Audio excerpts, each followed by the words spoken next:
سورہ کہف پڑھنے کی فضیلت۔ کہف کے معنی غار کے ہیں۔ اس میں صحابہ کہف کا واقعہ بیان کیا گیا ہے، اس لیے اسے سورۃ کہف کہا جاتا ہے۔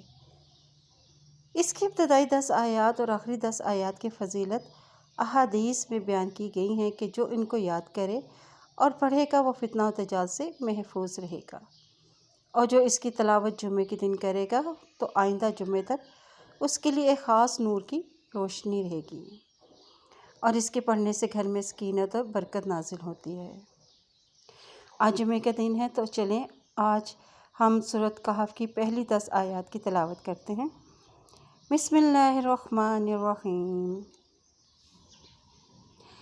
الحمد للہ الذی انزل علی عبدہ الکتاب ولم یجعل لہ عوجا قیما لینذر بأسا شدیدا من لدنہ ویبشر المؤمنین الذین یعملون الصالحات ان لهم اجرا حسنا ماکثین فیہ ابدا وینذر الذین قالوا اتخذ اللہ ولدا ما لهم به من علم ولا لآبائهم کبرت کلمۃ تخرج من افواہہم ان یقولون الا کذبا فلعلک باخع نفسک علی آثارہم ان لم یؤمنوا بہذا الحدیث اسفا انا جعلنا ما علی الارض زینۃ لها لنبلوہم ایہم احسن عملا وَإِنَّا لَجَاعِلُونَ مَا عَلَيْهَا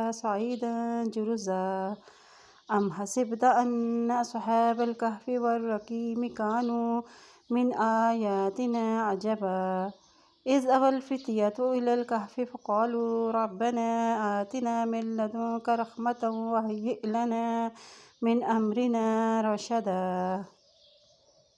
اللہ پاک ہمیں قرآن پاک کو پڑھنے، اس پہ غور و فکر کرنے اور اس پر عمل کرنے کی توفیق عطا فرمائے، آمین۔